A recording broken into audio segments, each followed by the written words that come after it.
संवरते, निखरते, बदलते और इस खूबसूरत से राजस्थान के गौरवशाली शहर अजमेर में मैं जयंती मिश्रा आप सभी का तहे दिल से स्वागत करती हूँ आज के इस खास संवाद कार्यक्रम में। क्योंकि जब बात राजस्थान की होती है, धोरों की धरती की होती है और खास तौर पर आगे बढ़ने की विजन की होती है, तो संवाद होते रहना जरूरी है। हमारी सरकार के मुखिया यानी कि सूबे के मुखिया सीएम अशोक गहलोत 7 साल के बाद क्या होने वाला है राजस्थान में, किस तरह से विकास के पथ पर राजस्थान आगे बढ़ेगा, इस बारे में सोच रहे हैं। और विजन 2023 जो नवाचार, एक विजन, एक संकल्पना उन्होंने की है, उस सभी संकल्पनाओं को हम आज फिर से दोहराने वाले हैं। नवाचार 2030 जो मिशन है सरकार का, उसके लिए भी प्लीज आप एक बार जोरदार तालियां बजा दीजिए।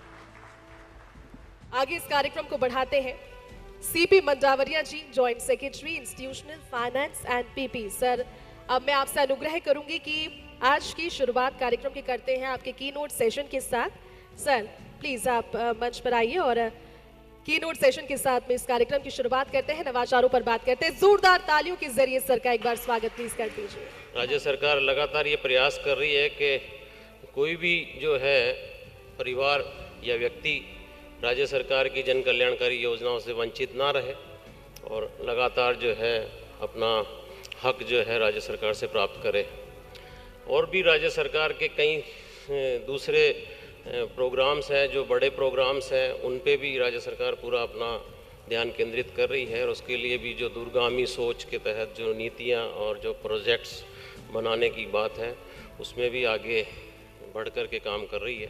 आगे बढ़ते हैं, क्योंकि जब हमने देखा कि बजट घोषणाएं हुई, जब हमने बजट घोषणाओं को मूर्त रूप में तब्दील होते हुए देखा और अब हम देख रहे हैं लोगों को लाभान्वित होते हुए, तो दिल में बड़ी एक खुशी का अनुभव होता है। तो चलिए इस पैनल डिस्कशन की शुरुआत करते हैं। डॉक्टर के सोनी जी हमारे साथ में है, भागचंद मंडावरिया जी हमारे साथ में है, सुरेश सिंघी जी हमारे साथ में है और प्रहलाद पारिक जी हमारे साथ में। सर, आप सभी का एक बार फिर से बहुत बहुत स्वागत है।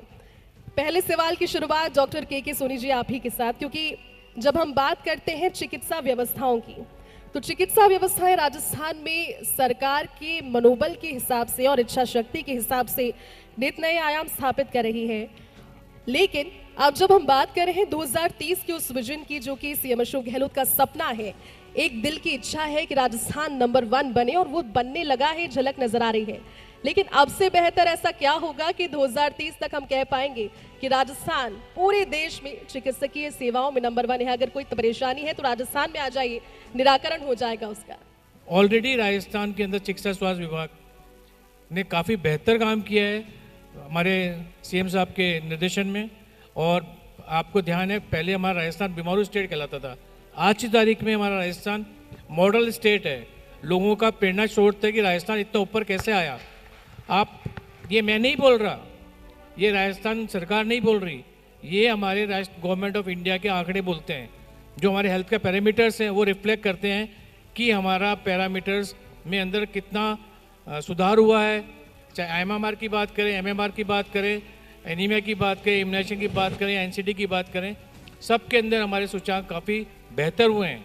भागचंद मंडावरिया जी, बात तो हमने चिकित्सा की और चिकित्सा में वाकई में जो फ्लैगशिप योजनाएं हैं वो बहुत बड़े आंकड़े स्थापित कर रही है। लेकिन जब बात हम शिक्षा की करते हैं, और शिक्षा किसी भी समाज के संगठन के लिए, विकास के लिए कितनी ज़रूरी है, किसी से छिपा नहीं है। बढ़ते समय के साथ तो हम इसकी ज़रूरत और भी ज़्यादा समझ गए हैं। लेकिन जब हम बात सरकार की उस विजन की, उस मिशन की, विजन 2030 की करते हैं, तो आज से अगले 7 साल के बाद में राजस्थान में शिक्षा के क्षेत्र में और क्या बदलाव होने चाहिए, किस तरह के विद्यालय होने चाहिए जिससे बच्चे आगे बढ़े, नासा, इसरो तक पहुंचे और राजस्थान का नाम रोशन करें।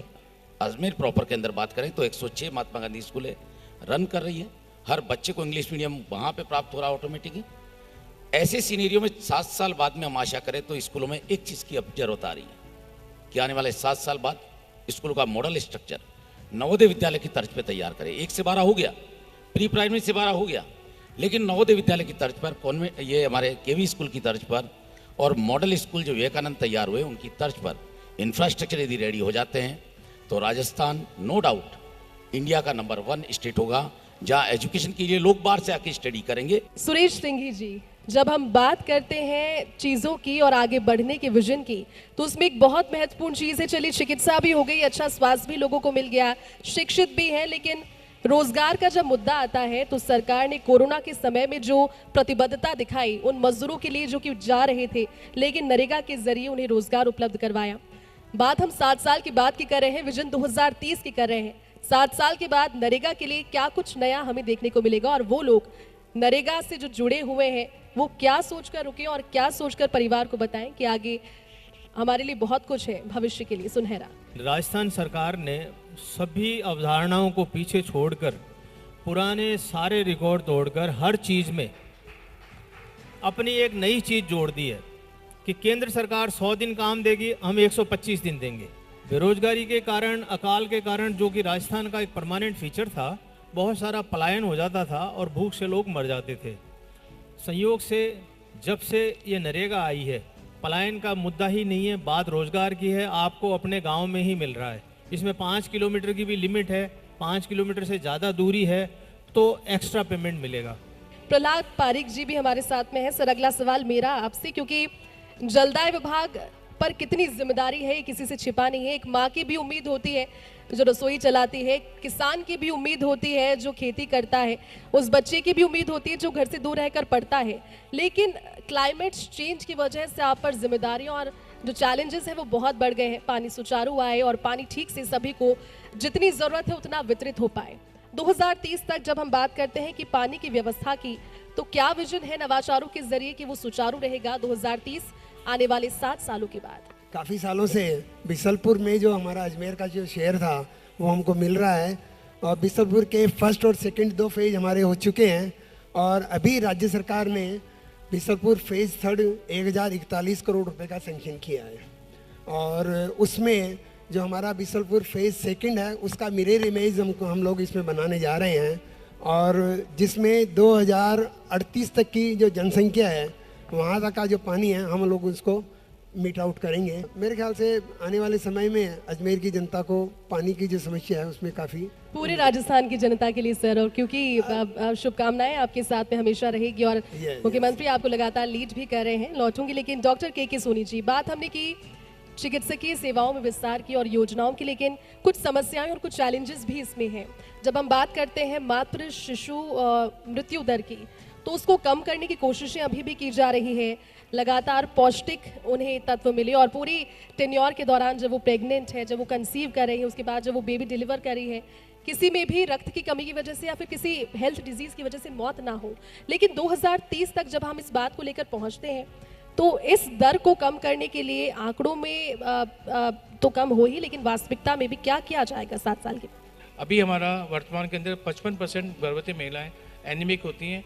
हमारा विज़न है कि हम 2030 तक इसको लेस देन 25 ले आएँ। हमारा जो IMR है जो भी 32 है, हमारा विज़न है इसको लेस देन 20 ले आएँ। हमारी सेवाएं अंतर्राष्ट्रीय हो, गुणवत्तापूर्वक होगी, अप्रोचेबल होंगी, एक्सेप्टेबल होंगी और उसमें विश्वसनीयता होगी, तो ही हम विजन 2030 से इसका काफ़ी और उसी से sir hit Rajasthan fit Rajasthan की जो संकल्पना है वो साकार पूरी तरह से होगी। इसके लिए शुभकामनाएं आपको, क्योंकि पूरा समाज से जुड़ा हुआ है। भागचंद जी, शिक्षा की तो बात हो गई और शिक्षा में नई techniques, AI techniques, artificial intelligence, सब कुछ अब हम कर रहे हैं, लेकिन 2030 के विजन की बात होती है तो 2030 में नई शिक्षा नीति को लेकर के क्या आपके विचार हैं सर? नवीन पैरामीटर में एजुकेशन की जब बात की गई तो हमारे यहाँ मैंने बताया कि मिशन स्टार्ट एक महत्वपूर्ण प्रोग्राम प्रारंभ हुआ है और उसके बहुत सुखद परिणाम आ रहे हैं। आज जब जहाँ टीचर्स की कमी है वहाँ हमें वो ऑटोमेटिकली मिशन स्टार्ट के माध्यम से वो कमियाँ पूर्ण हो रही है। 2030 में निश्चित तौर पे राजस्थान भी NEP पॉलिसी के तहत चलेगा और यहाँ शिक्षा में मूलचूल परिवर्तन होगा। मैं मानता हूँ कि निश्चित तौर पे रोल मॉडल के रूप में राजस्थान उभर के सामने आएगा। साथ में सुरेश सिंघी जी भी हैं और हम बात रोजगार की कर रहे हैं। सर, नरेगा का आपने जिक्र किया और बताया कि नरेगा कब शुरू हुआ था, कैसे आगे बढ़ रहा है, 2030 तक क्या करेगा। यद्यपि नरेगा योजना जो है वो देश की सबसे बड़ी योजना तो है ही, लेकिन सवाल मेरा एक है कि कब तक ये नरेगा योजना जो है वो चलती रहेगी और देश जो है वो इस नरेगा योजना के भरोसे रहेगा? जो मजदूर हैं वो इस पर सोचे या फिर लॉन्ग टर्म तक सोच सकते हैं कि हाँ चलिए नरेगा है तो रोजगार है उनके पास? ये समय परिवर्तन का है और परिवर्तन इसमें शुरू हो गए हैं। इसमें एक विषय तालाब की खुदाई को छोड़कर अब 50 विषय और जुड़ गए हैं और तकनीकी रूप से बहुत आगे बढ़ रहे हैं। तो ये जो हमारे कुटीर उद्योग हैं, घरेलू उद्योग हैं, इस क्षेत्र को अगर हम नरेगा से जोड़ देंगे तो जो उनकी स्किल है, जो उनके अंदर जन्मजात स्किल है, जो परिवार में काम चल रहा है, बिल्कुल सर, आप ठीक कह रहे हैं, क्योंकि जो स्किल्स इनबिल्ट है उनको अगर यूज में लिया जाएगा तो मेरे ख्याल में आगे बढ़ पाएंगे। हालांकि योजनाएं तो चल ही रही हैं, लेकिन प्रहलाद पारिक जी, मेरा सवाल अगला आपसे था कि बीसलपुर बांध की क्षमता को आने वाले दिनों में किस तरह से बढ़ाया जा सकता है, जो कि बहुत सारे लोगों के लिए जलदायिनी है, स्रोत है, उसकी क्षमता को कैसे बढ़ाएं? राजस्थान में एकमात्र पेरिनियल रिवर है चंबल, वहाँ से लाने का सोचा है। और जैसा मैंने आपको बताया कि 8,000 करोड़ रुपए का एक सर्वे वगैरह चल रहा है, और वो पानी हम लोग बीसलपुर में लाके और उसको अगमेंट करेंगे, और वो पानी जो होएगा उससे हम लोग पानी दे सकेंगे। एक विचार ये भी चल रहा है कि बीसलपुर की हाइट जो है 0.5 मीटर बढ़ा दी जाए, उससे भी पानी हमारे रिजर्वेशन बढ़ जाएगा, स्टोरेज बढ़ जाएगा। पर 0.5 बढ़ने से जो पीछे बैक वाटर है उसमें जो डूब क्षेत्र में आएगा उनका थोड़ा सा सर्वे चल रहा है। तो ये सारा करने के बाद में मेरे ख्याल से जो हमने अभी 2000 अगले 30 ईयर्स के लिए 2053 तक का जो प्रोजेक्ट बनाया है उसके लिए सफिशिएंट पानी हो जाएगा। बहुत बहुत धन्यवाद सर, आप सभी का बहुत बहुत शुक्रिया, क्योंकि ये वंडरफुल पैनल डिस्कशन तो रहा ही, लेकिन मेरे ख्याल में शिक्षा और स्वास्थ्य, चिकित्सा, रोजगार और पानी, ये तमाम सारी ऐसी बातें थी जिनकी वजह से सवालों के जरिए बहुत सारे कंफ्यूजन हमने दूर किए होंगे। आप सभी का बहुत बहुत धन्यवाद, आप अपना स्थान ग्रहण कीजिए। चलिए इस कार्यक्रम को आगे बढ़ाते हैं। हमारे साथ में स्थानीय स्तर पर भी प्रतिनिधियों के सुझाव के लिए लोग मौजूद हैं, उन्हें एक एक कर बुलाना चाहूंगी। विवेक पाराशर जी, लोक अभियोजक, अजमेर न्यायालय, सर आप आइए पोडियम पर और अपना जो सुझाव है मिशन राजस्थान में क्या भूमिका होनी चाहिए और किस तरह से हम आगे बढ़ें, उसके बारे में एक संक्षिप्त विवरण आपकी ओर से भी। जोरदार तालियां विवेक पाराशर जी के लिए। सबसे पहले तो 2030 का जो विजन है उसमें ये होना चाहिए कि हर शहर में राजस्थान के एक वकीलों की कॉलोनी डेवलप होनी चाहिए, और उसके लिए सुझाव ये है कि सरकार पर आर्थिक भार भी नहीं पड़े और कॉलोनी ऐसी डेवलप होगी, क्योंकि नई कॉलोनी यदि डेवलप होगी तो वहाँ पर विकास के नए आयाम बनेंगे, मॉल बनेंगे, शॉप्स बनेगी, दुकान बनेगी, हॉस्पिटल बनेगा, तो व्यापार भी हर वर्ग के लिए बनेगा। और एक महत्वपूर्ण सुझाव और है कि जिस तरह से राजस्थान सरकार ने ओपीएस योजना लागू करी है, वैसे ही वकीलों की सामाजिक सुरक्षा के लिए, क्योंकि वकील का ये होता है कि कभी वकील शरीर से लाचार हो गया, ऐसा हो गया, तो उसके लिए कोई सामाजिक सुरक्षा की योजना नहीं है। तो ओपीएस की भांति एक सामाजिक सुरक्षा की योजना वकीलों के लिए लानी चाहिए। चलिए आगे बढ़ते हैं, बुलाना चाहूंगी श्री श्रेयांश जैन जी को, प्लीज पोडियम पर आए और संक्षिप्त में जो आपके सुझाव हैं वो इस कार्यक्रम में साझा करें। अजमेर जिले के अंदर स्टील सेक्टर एक मजबूत स्तंभ है, जिसका कुछ माह पूर्व एक छोटी सी प्रॉब्लम आई थी, जिसको हम साहब के पास एक डेलीगेशन गया और साहब ने उसका बहुत बाखूबी से उसका निस्तारण करा। राजस्थान के प्रमुख उद्योगों में सीमेंट, सूती, चीनी उद्योग, नमक उद्योग आदि उद्योग शामिल हैं, मगर ईंधन के अभाव में सर उसका बढ़ावा नहीं हो पा रहा है। तो मैं पूरे मतलब गहलोत सरकार से यही रिक्वेस्ट करूँगा कि ईंधन का जो अभाव है कोयले का, उसको सीएनजी के रूप में हमारे उद्योगों को प्रदान किया जाए। ये राजस्थान 2030 का जो मिशन है उसको बढ़ावा दिया जाए। मैं बुलाना चाहूंगी विनीत जैन जी को, कर्मचारी संघ नेता। सर प्लीज आइए और संक्षिप्त में आपके सुझाव आप भी दीजिए। 2030 तक कर्मचारियों की ये मांग है कि हमें 8, 16, 24, 32 का लाभ दिया जाए। ग्रेड पे की जो विसंगतियां हैं 7वें वेतन आयोग में रही हैं, इसमें लेखा संवर्ग के कैडर के अंदर ग्रेड पे की विसंगतियां रखी गई हैं, उनको दूर किया जाए। साथ ही कर्मचारियों के लिए स्थानांतरण की कोई ऐसी नीति हो कि ऑटोमेटिक कर्मचारियों का स्थानांतरण हो, और जो दूरस्थ और ग्रामीण या हम कहें जिनको ऐसे ज़िले हैं जहां कोई नौकरी पर नहीं जाना चाहता है, उन ज़िलों के लिए अलग से एक इस तरह की चयन प्रक्रिया हो जिससे वहां भर्ती हो, वहां के लोकल जो लोग हैं उनको रोजगार के साधन उपलब्ध हों। बहुत बहुत धन्यवाद। चलिए हमारे सभी जनप्रतिनिधि जो हमारे साथ पैनलिस्ट थे और हमारे साथ में जो लोग सुझावों के लिए पहुंचे, एक बार जोरदार तालियां सभी के लिए बजा दीजिए, क्योंकि ये दिल की इच्छा थी और ये सरकार से उम्मीद वहीं पर होती है जहां उम्मीद पूरी होने की उम्मीद होती है। इस कार्यक्रम को आगे बढ़ाते हैं और आप क्योंकि नवाचारों के जरिए संवाद भी कर रहे हैं हम और बात करें, लेकिन फर्स्ट इंडिया न्यूज़ और फर्स्ट इंडिया न्यूज़पेपर चैनल और न्यूज़पेपर दोनों की कोशिश हमेशा यही रहती है कि राजस्थान की जो समस्याएं हैं, राजस्थान की जो असल खबर है, राजस्थान के जो मूल तत्व हैं, उन्हें धूमिल किए बिना राजस्थान की उन खबरों तक आपको पहुंचाएं। और सरकार और आपके बीच में एक जो ब्रिज का काम है, एक जो समन्वय का काम है, वो फर्स्ट इंडिया न्यूज़ जिस तरह से आज कर रहा है वैसे करता रहता है और करता रहेगा, क्योंकि अब हमारे पास में फर्स्ट होने के साथ साथ मार्गदर्शन हमें मिल रहा है पवन अरोड़ा सर का, फर्स्ट इंडिया न्यूज़ चैनल और फर्स्ट इंडिया न्यूज़पेपर के CEO और मैनेजिंग एडिटर। एक बार जोरदार तालियां सर के लिए बजा दीजिए। प्रशासनिक सेवाओं में आपने देखा होगा इन्हें कई कीर्तिमान स्थापित करते हो और फहरिस्त अगर पढ़ी जाए तो इतनी लंबी है कि सुबह से शाम और शाम से रात कब हो जाएगी आपको पता नहीं लगेगा। जोरदार तालियों के जरिए फर्स्ट इंडिया न्यूज़ के CEO और managing editor, first India newspaper के CEO और managing editor Pawan Arora sir का। Sir please. 2030 तक या और इससे आगे किस तरह का रोड मैप बनाना है, राजस्थान को हम किस तरह के विकास के साथ आगे बढ़ते हुए देखना चाहते हैं, राजस्थान को कैसे अन्य प्रदेशों से आगे बढ़ा करके नंबर 1 की भूमिका में लाना चाहते हैं, तो आयोजना विभाग को और क्या करना चाहिए। जब हम ये बात करते हैं तो मेरे दिमाग में कुछ प्रश्न आते हैं। आज राजस्थान की 2/3 जनता ग्रामीण क्षेत्रों में रहती है और 1/3 जनता शहरी क्षेत्रों में रहती है, लेकिन अगर आप बजट का एलोकेशन देखेंगे तो शहरी क्षेत्रों में जितना हम बजट खर्च कर रहे हैं वो ग्रामीण क्षेत्रों की तुलना में कहीं ज्यादा है। तो 1/3 पॉपुलेशन पे हम ज्यादा ध्यान दे रहे हैं, शायद 2/3 पॉपुलेशन जो ग्रामीण जनता है उस पर हम कम ध्यान दे पा रहे हैं। चिकित्सा की बात करें, चिकित्सा सुविधा के क्षेत्र में शहरी क्षेत्र में कुल सुविधाओं का 75% विभाग उपलब्ध करा रहा है, जबकि ग्रामीण क्षेत्र में 2/3 लोग रहते हैं, उनके लिए केवल 25% की उपलब्धता है।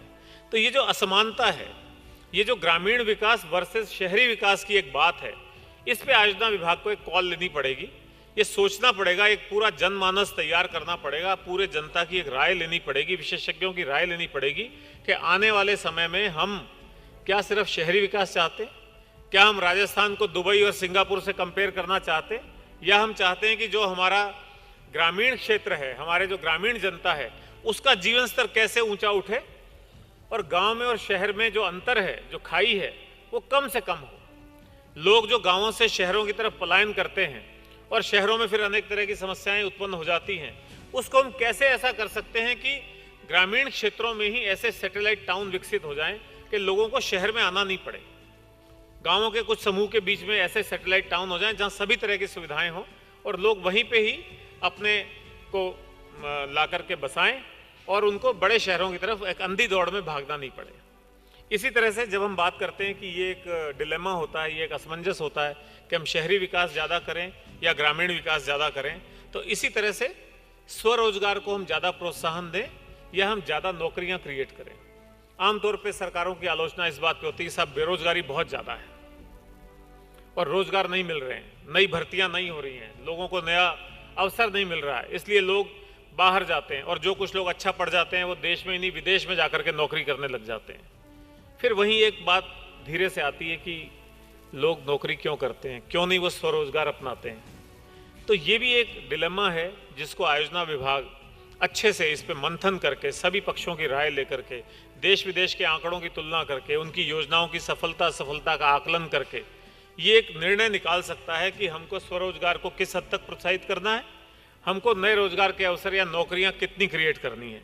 तो एक ये डिलेमा मैं समझता हूं कि इनको ध्यान में रखना होगा आने वाले समय की योजनाएं बनाते समय। इसी तरह देशी और विदेशी का एक बड़ा डिलेमा चलता है। क्या आप देसी उद्योगों को प्रोत्साहन देना चाहते हो, क्या आप कुटीर उद्योगों को प्रोत्साहन देना चाहते हो, या आपको लगता है कि बाहर से अन्य देशों से आयात करके आप सस्ता सामान उपलब्ध कर सकते हो। बहुत बार चाइना के प्रोडक्ट्स की आलोचना होती है, उसके कारण बहुत हैं, उसके भारत की विदेश नीति से शुरू होकर के और भारतीयों के सेंटीमेंट तक बहुत सारी चीज़ें इस चीज़ को असर करती हैं कि कैसे चाइना से आयात किया जाए या नहीं किया जाए। लेकिन बात चाइना की नहीं है। हमारे अगर आयात की लिस्ट देखेंगे तो हमारा गेहूं आज भी भारत जैसे देश में अमेरिका से गेहूं आयात होता है। तो हमें देखना पड़ेगा कि हम अपने देसी उत्पाद को कितना बढ़ाएं और हम आयातों पे कितना कंट्रोल करें, इंपोर्ट कितना करें और देसी हम उत्पादन कितना करें। तो एक इस बारे में भी एक स्पष्ट नीति और सबके दिमाग में एक सब साफ होना चाहिए। इसी तरह से एक बिंदु आता है कृषि और उद्योग के बीच में। आज आप देखते हैं कि भारत, ऐसे कहने को आप सबने सुना होगा, पढ़ा होगा, जितने भी लोग यहाँ बैठे हैं, कि भारत एक कृषि प्रधान देश है।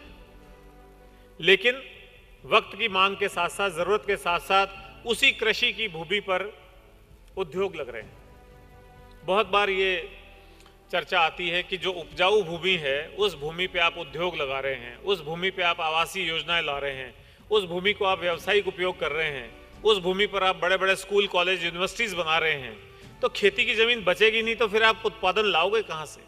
फिर भारत कृषि प्रधान देश रहेगा कहाँ से? तो ये भी एक डिलेमा है, ये भी एक असमंजस की स्थिति है कि हमको खेती को कितना बढ़ावा देना है, खेती में भी किन फसलों को बढ़ावा देना है। ये स्पष्ट एक नीति होनी चाहिए। देश को किस दिशा में बढ़ने की जरूरत है, ये गाइडेंस अभी भी हम अपने किसान को ग्रामीण क्षेत्र में नहीं दे पा रहे हैं कि उसको करना क्या है या क्या करना चाहिए, क्या उसके लिए लाभदायक है, क्या प्रदेश के लिए लाभदायक है, और क्या चीज देश के लिए लाभदायक हो सकती है, जो सबके लिए एक विन विन सिचुएशन हो। और आखिर में एक और बात कि विकास और विनाश का भी एक असमंजस है। विकास और विनाश आमतौर पे साथ साथ चलते हैं। आप विकास करते जाइए, अब आप हाईवे है, इसका विकास करते जाइए तो एक्सीडेंट्स, ज़्यादा अच्छी रोड्स होंगी, ज़्यादा तेज चलने वाले वाहन होंगे तो एक्सीडेंट्स भी उसी अनुपात में बढ़ते हैं। आप औद्योगिकरण करिए, उद्योग लगाइए, व्हीकल्स बढ़ाइए और चीज़ें लाइए तो प्रदूषण बढ़ेगा आपका। आप बिजली उपयोग करने वाले उद्योग ज़्यादा लगाएंगे, ऐसे संसाधन लगाएंगे, आप ईवी व्हीकल्स आ गए, आपके इलेक्ट्रॉनिक चार्जिंग वाले व्हीकल्स आ गए, लेकिन किसी ने ये नहीं सोचा, एक अंधी दौड़ है, एक फैशन है कि हमको ईवी लेना है या ईवी की तरफ हमको बढ़ना चाहिए। उसके लिए बिजली की कितनी आवश्यकता होगी, उसकी वजह से कार्बन फुटप्रिंट कितना बढ़ेगा, कितना कार्बन बढ़ जाएगा, वो हमें मालूम नहीं है। इसी तरह से रासायनिक तत्वों का उपयोग हमको कितना करना है, रासायनिक खाद का उपयोग हमको कितना करना है, क्या नहीं करना है, कोई नीति नहीं है, कोई जानकारी नहीं है आम जनता तक। आज जो कैंसर रोग इतना बढ़ करके सामने आ रहा है, वो इसी का विकास के बदले विनाश मिल रहा है। तो विकास और विनाश दो चीजें साथ साथ आती हैं।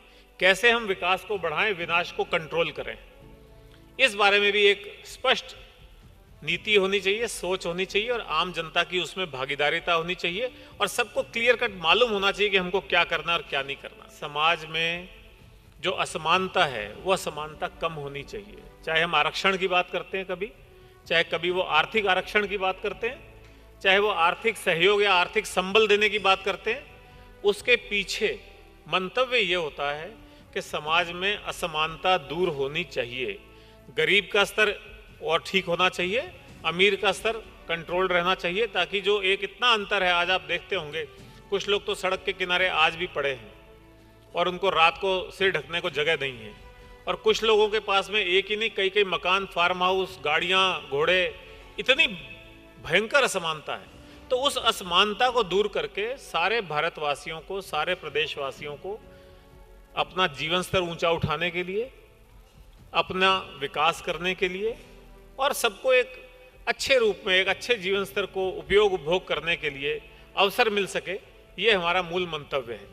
तो इन सब चीज़ों को ध्यान में रखते हुए अगर हम आगे आने वाले समय में योजनाएं बनाएंगे, उसमें आम जन की राय लेंगे, तो ये बहुत ही एक अच्छा उपयोगी कदम होगा, जिससे हम वास्तविक रूप से केवल विकास की अंधी दौड़ में शामिल नहीं होंगे, बल्कि विकास और विनाश, उपयोग, अनुपयोगिता, ग्रामीण, शहरी, उद्योग, कृषि, इन सब के बीच में जब एक सामंजस्य बिठाएंगे, एक तालमेल बिठाएंगे, तो मैं समझता हूं हमारा जीवन स्तर भी अच्छा होगा और हमारा देश भी अच्छी प्रगति कर सकेगा। बहुत बहुत शुक्रिया, धन्यवाद। बहुत बहुत धन्यवाद सर, और बेहतरीन विवेचन आपने उन चीज़ों का कर दिया जो कि ज़रूरत इस समय की है। बहुत बहुत धन्यवाद। चलिए अब मैं बुलाना चाहूँगी श्री एसपी मित्तल जी को। वरिष्ठ पत्रकार हैं और ब्लॉगर हैं। खास बात यह है कि जब ब्लॉग छपता है तो देश में इतने सारे लोग हैं, इतनी बड़ी तादाद में लोग हैं जो आपके ब्लॉग का इंतज़ार करते हैं, और अगर मीडिया के शब्दों में कहूँ तो आप हमारी सुपर सीनियर हैं सर। तो प्लीज़ आइए और आप भी बताइए कि ये योजना विभाग कार्य कर रहा है, आगे उसमें किस तरह से तेजी लाई जा सकती है। सर के लिए जोरदार तालियां। बीसलपुर से अजमेर को पर्याप्त मात्रा में पानी मिल जाए और अजमेर में जो डिस्ट्रीब्यूशन है वो ठीक हो जाए, जिसके लिए हमको पाइपलाइन बदलवानी है या और कुछ करना है। तो अजमेर की जो सबसे बड़ी समस्या है मुझे लगता है कि बीसलपुर के पानी की है, और उसके लिए आप यदि ये प्रयास करेंगे तो अजमेर आपका आभारी होगा। देखो साथियों, बहुत से लोग होते हैं जीवन के अंदर कि जो बहुत काम करते हैं, कुछ को सफलता मिलती है, कुछ को नहीं मिलती है, और कुछ को बहुत सफलता मिलती है। तो जो बहुत सफलता मिलती है उसमें पवन ओढ़ा साहब भी, पवन ओढ़ा साहब का सितारा बुलंदी पे था। आए दिन मुख्यमंत्री जी कह रहे थे कि साहब जयपुर में सिटी पार्क बन गया जो सिंगापुर जैसा है, जयपुर में क्या नाम से विधायकों के लिए बड़े बड़े बंगले बन गए, फ्लैट बन गए, और मतलब इतनी तारीफ रोज किसी ना किसी कार्यक्रम होती थी। तब आपने उस आईएएस की नौकरी को छोड़ दिया। आप इससे अंदाजा लगाइए कि एक जो व्यक्ति है, आईएएस की नौकरी अपने आप में बहुत बड़ी होती है, तो उससे अंदाजा लगाइए कि एक जो व्यक्ति है वो अपने जीवन में इतनी सफलता के बाद भी और कुछ भी हासिल करना चाहता है। और इस मौके पे मैं जगदीश चंद्रा जी को भी जरूर याद करना चाहूँगा कि इसमें कोई दो राय नहीं कि वो राजस्थान ही नहीं बल्कि देश की पत्रकारिता में एक बड़ा मुकाम उन्होंने हासिल किया है, उनका एक बड़ा नाम है, और इसीलिए वो उन्होंने भी आईएएस की नौकरी छोड़ी। इनके बड़े भाई साहब हैं, उन्होंने भी आईएएस की नौकरी छोड़ी। मुझे बड़ी खुशी है कि उन्होंने राष्ट्रीय स्तर पर भारत 24 चैनल शुरू किया है, और इसमें कोई दो राय नहीं कि क्या नाम से वो चैनल भी जो और बड़े राष्ट्रीय चैनल हैं उनके मुकाबले में बहुत तेजी से आगे बढ़ रहा है। कार्यक्रम में आगे बढ़ते हमें बुलाना चाहूंगी श्री रामचंद्र चौधरी जी को, चेयरमैन है डेयरी के, और जोरदार तालियों के जरिए स्वागत कीजिए। अब तो मैं मानता हूँ कि कातिल साहब हमारे साथ है, पर आप भी अर्जुन से कम नहीं हो। मैं ये मानता हूँ कि आपने हाउसिंग बोर्ड को, जिन्होंने मेरे पूर्व वक्ताओं ने कहा मरी हुई अवस्था, मरणासन मान रहे थे लोग, मेरे सामने सीएम साहब ने मदार के आगे जो है हाउसिंग बोर्ड के मकान लोगों को अलॉट किए। इतनी घटिया क्वालिटी थी, लोग उसे छोड़ के रहना ही पसंद नहीं किया। उसे आज टॉप क्वालिटी पे आप ले आए, लाके और सुपुर्द किया सीएम साहब को। और समय भी बहुत आपके पास कम समय था, ये नहीं था बहुत टाइम था, इसलिए नहीं, बहुत लिमिटेड टाइम में आपने हाउसिंग बोर्ड को ऊंचाइयों पे लाए। तो ये हम आपका आभार व्यक्त करते हैं। परंतु फर्स्ट इंडिया तो मेरी चॉइस है देखने की, सबको पता, मेरे घर पे आते हैं तो घर में आओ, डेयरी में आओ, फर्स्ट इंडिया ही चलता मिलता है। तो क्योंकि यहाँ उन्होंने सही कहा मेरे पूर्व वक्ता ने, आदमी उसी चैनल को सुनेगा जो निष्पक्ष समाचार दे। आपको 2030 में डेयरी मूवमेंट को ले जाना राजस्थान में, वर्ल्ड में इसकी पहचान हो और ज़्यादा, तो हमें 3 कामों पे, ब्रीड डेवलपमेंट, नस्ल हमारी टॉप हो वर्ल्ड लेवल की, दूसरा फीड डेवलपमेंट, पशुओं को जो हम फीड दे वो भी वर्ल्ड क्वालिटी का होना चाहिए। फीड हम वर्ल्ड क्वालिटी का दे रहे हैं। ब्रीड हमारी 50% अजमेर ज़िले की ब्रीड, भैंस हो चाहे गाय, 50% तो पहुंच गई वर्ल्ड क्वालिटी। गीर और मुर्रा जो है हरियाणा और गुजरात से हमने आगे निकाल लिया 30-35 साल में। तो ये इस पे और काम करना है। तो चलिए इस कार्यक्रम को आगे बढ़ाते हैं, और एक नाम जिनके जिक्र किए बिना फर्स्ट इंडिया का, और खासतौर पर फर्स्ट इंडिया न्यूज़ चैनल और न्यूज़पेपर दोनों का ही जिक्र जब है बात करते हैं तो इनकम्प्लीट सा लगता है। मैं बात कर रही हूँ हमारे सभी के सबसे बड़े मार्गदर्शक और जो हमारे सोर्स ऑफ एनर्जी है, डॉक्टर जगदीश चंद्र की। एक बार जोरदार तालियां डॉक्टर जगदीश चंद्र के लिए, क्योंकि आप देख रहे हैं मेरे पीछे ये जो छवि है, ये जो हंसता मुस्कुराता चेहरा है, इनके विजन को अगर आप देखेंगे तो हमेशा हमें कहते हैं as a part of his team कि खबर ही जीवन है। तालियों की गड़गड़ाहट के साथ आप स्वागत कीजिए हमारे कार्यक्रम के मुख्य अतिथि श्री धर्मेंद्र राठौड़ जी, क्योंकि उनको सुनने के लिए हम बेताब है। जोरदार तालियों के जरिए सर का स्वागत करते हैं। हमारा मिशन है 2030 राजस्थान तरक्की करेगा और पूरे देश में दुनिया में अपना नाम कमाएगा, अपना सिरमौर बनेगा। मैं टूरिज्म से आता हूँ, आरटीडीसी का चेयरमैन हूँ। राजस्थान की जीडीपी में आने वाला समय सबसे ज्यादा कंट्रीब्यूट करेगा वो टूरिज्म सेक्टर से करेगा। बरसों की मांग थी, बरसों की, कि पर्यटन को उद्योग का दर्जा मिले, और पूरा कब हुआ? अब हमारे मुख्यमंत्री जी ने वो मांग पूरी की है। सारे टूर ऑपरेटर, सारे ट्रेवल एजेंट और सारे होटल ऑपरेटर और होटलियर इतना प्रसन्न हैं, उन्होंने बड़ी संख्या में जाके हमारे मुख्यमंत्री जी का वेलकम किया। ग्रामीण पर्यटन पॉलिसी हमारी सरकार लेके आई है। गांव गांव में होटलें खुले, मोटल खुले, मिडवे खुले, रेस्टोरेंट खुले। मुख्यमंत्री जी का जो विजन है 2030, उसमें जितने सुझाव आए हैं उन सुझावों पे सरकार काम करेगी। हमारी भी जिम्मेदारी है कि हम जनता के बीच इन योजनाओं को लेके जाएं ताकि जनता को, गरीब जनता को राहत मिले और आपको दुआएं मिले। बहुत बहुत धन्यवाद आप सभी का, जोरदार ताली एक बार इस कार्यक्रम के लिए।